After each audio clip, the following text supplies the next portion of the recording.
Hello folks, welcome to OTD, also known as On the Deck, where you can get all the sports you need in 10 minutes. My name is Adam Orduna. This is my mom, Gina. He's a journalist. And she's the enthusiast. I am enthusiastic because I'm confused. Is this February? Well, I don't know. I would just be enthusiastic because, yeah, the sun is out. The sun is out, and I'm not sure. Yeah, I'm confused too, I guess. But we are literally in shorts on February 20-something. And it's like we should be out here in the coats, the hats, the scarves, and everything. We shouldn't be out here in February is the point. We should be inside trying to figure out when we can come outside. And we're literally in athletic clothes, correct, feeling like it's May 15th. And I'm actually hot out here. Yeah, so. The sun is bright and it's shining and it feels great out here. And I'm happy with that. I'm not going to lie. I'm okay. I'm enthusiastic about it. Right. I'll just say that. Well, we definitely have some things we need to talk about today. And we're talking about the NBA All-Star game that just took place. Now, our last couple episodes did deal with the NBA All-Star break. This one in particular is going to be about the game specifically, and then we will talk about some of the events, the dunk contest, the three-point contest, and kind of how those things played itself out.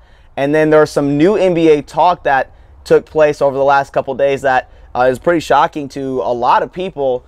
And so let's actually just talk about the NBA game itself, yes, or the All-Star game itself, because I think that's really the big thing that I want to address. Well, all this stuff I want to address, but the NBA All-Star game itself, I think as far as this goes, before I let you go, the NBA All-Star game to me is very similar as it compares to the NFL Pro Bowl. I think the NFL Pro Bowl really gets a bad rap because people don't think it's even worth the time of day. There's no defense. They don't feel like anybody's to watch it. Right. But when you look at the NBA All-Star game, I think it is, if not just as bad, almost worse than the NFL Pro Bowl, because the points that are put up in that game is ridiculous. There were almost 200 points put up in the first half for the NBA All-Star game. It is just crazy to me. I just think they rival each other as far as which All-Star game is weaker, and I just don't like the fact that the NFL Pro Bowl gets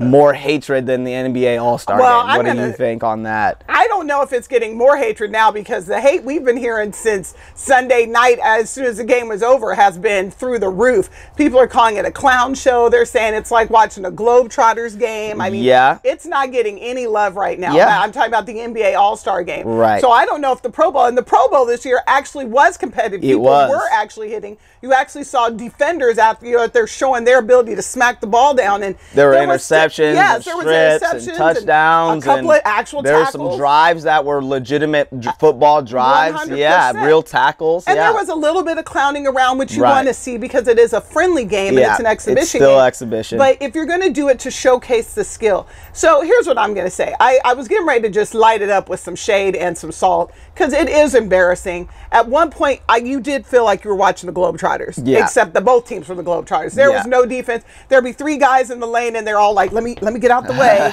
You know, somebody's shooting a three, and the guy's literally 2 feet away from him. He didn't even bother to put his hand up. He just, so I was getting ready to throw some shade, but let me say this in defense of that.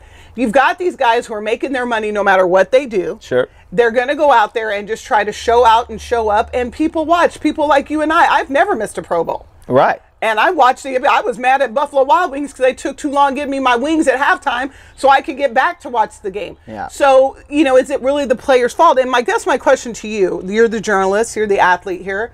Well, I'm a former athlete. But, my point is, what is the fix? Because you're not going to get guys to go out there and risk injury for a game that doesn't count. At least at the Pro Bowl, it's the end of the season. This is, they still got 25 games in the NBA. Well, I don't know if there really is a fix, to be quite honest. I think what you can try to do, I think they have done this, and I think they are already doing this for multiple All-Star games, as the incentives at the end, $10,000, or, this side gets, like in baseball, the home field advantage, or, you win the MVP, and they won't do that this year for the MLB, but, if you win the MVP, it seems like everyone gets a vehicle of some sort. So there are incentives to wanting to win and playing a little bit harder, but at the end of the day, these guys aren't taking it serious because, like you said, they have careers on the line. They're already getting paid their millions. A lot of people get advised to not play in the games for the fact that something bad could happen. And so I don't really know if there's a fix to it. I just don't. And so I don't know. I just think I don't like it for the NFL to not get the love if the NBA is. Yes. Are we at a school right now? No, I just thought of something. What? Okay, I have the fix. Okay, what's the fix? Okay, sorry, I just the thought popped in my head. I had to get it out. Elementary school? What are you doing? Do you ever do that at the dinner table where you're like, you want to get in? Yeah. Okay. So here's the fix. Okay. You make it a charity game, for real. But charity only goes to the winning team.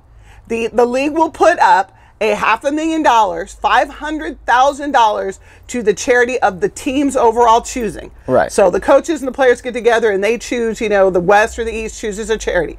Then each individual player on the winning team gets a $100,000 donation made to their individual charities. Sure. If they win. Because what you're going to get then is to have people sit up there. You're going to give up on your charity. So now you're going to get some charity that's going to get $500,000, a cancer foundation. But then each of them might have their local charity, their local Boys and Girls Club. Yeah. Or, the Gina Repast. That's a good idea. Kids Summer Camp. That's $100,000 that can go there. Right. And trust me, the NBA has this money. Oh, yeah. So now what you do is you shame the players. Are you really going to get out there and not try to hustle or stop somebody? Because there's actual people counting on you on the line. Well, and I think think how you do that. I love that idea. I think that's a great angle, and I think that should be thrown out there. I was disappointed because generally in the fourth quarter, at least for the NBA All-Star game, they usually play defense. They try to, turn it up a little bit. That didn't really happen in this one. Even Kevin Durant said, "Oh yeah, we're gonna turn it up here in the fourth quarter." That didn't even happen. Nope. That was at the halftime interview. So I don't, I hope that they do start to find some other ways. I love the charity idea. I think they can do some things to maybe try to amp up the game. But I think at the end of the day, you still got a bunch of people that are not taking it as serious as they should. No, and they should take it serious anyway. The first half being exhibition, but the second half, you've got the best coaches. And you've got a lot of people that want to see these guys play together. You want to see the best against the best and see what it really looks like. It was like, when Michael Jordan going against Gary Payton, you see, Steph Curry going against Kyrie Irving. I mean, that's almost NBA Finals, but that's those are the matchups you want to see. Yeah, it's true. And that, I guess my point is that they can do exhibition the first half to see who dunks to 50 first, but then the second half, you got to have strategy. You got to have timeouts. Right. We're not talking about people taking charges in the lane. It doesn't have to be full court press. But you could see guys actually set up defenses. Hey, let's play some denial. Exactly. Maybe a couple pick and roll plays here and there to just get some guys open. Yeah. If it gets close, you guys are like, hey, this charity's counting on you. This charity's counting on you. And then you give a consolation, some little consolation money to whatever. The losing team still can give something. To give some money. But you really put it out there, and then people can really get the full effect of how great it is to see these stars. That, to me, would be a fix for the NBA. For the NFL, it's the end of their season. I get that. But nobody wants to risk the kind of injuries when you have 3 years anyway. Right. I felt like they did a great job. This year was great. If they could keep it at this past Pro Bowl, and if it can even go up a little from there, but it just sticks around this level of play, I think people will tune in, and it will be good. You'll get good usage out of everything. Absolutely. And that's great. Okay, so that's the NBA All-Star Game. Let's quickly talk about the three-point contest. Oh. Well, let's talk about the skills contest. I think they've done a great job with the skills contest. How they've revamped that. It's a tournament between the guards and the bigs. And 2 years in a row, we've had the bigs win it. Karl Anthony Towns won it for the bigs last year. Yes. And then Kristaps Porzingis for the New York Knicks won it this year.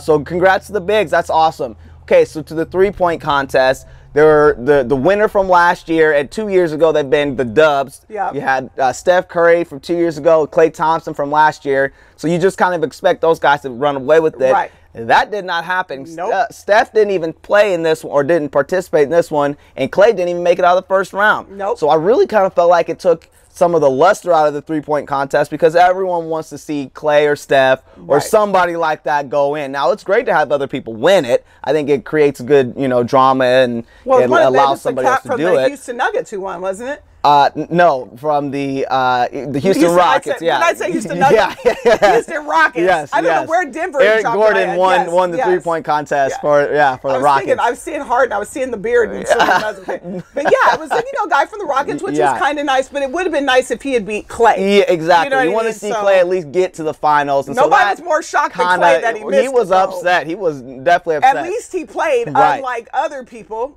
What? Well, LeBron James has never done a dunk contest. Well, that's just for the 3-point contest. No, I know, but I'm saying at least Clay did the 3-point contest. Right. Well, to the dunk contest, yes, we had the 2 finalists that from last year, Zach LaVine and Aaron Gordon. Zach LaVine blew out his knee during the season, so he's done. He's not doing anything. Right. And then Aaron Gordon's been battling a foot or ankle issue most of the year as well. So he did participate, but he did not show out like he did last year. He just didn't have the hops. I felt like Zach LaVine won it, but Aaron Gordon had a little more flash last year to it. So I would be fine. I would have totally been fine with Aaron Gordon winning it, but I did kind of feel like Zach LaVine his was awesome too. So either way, I kind of feel like both guys did a good job in last year's dunk contest. This year it wasn't like that, and so oh my gosh, it was a womp. It was a total dud, and so it made it really hard to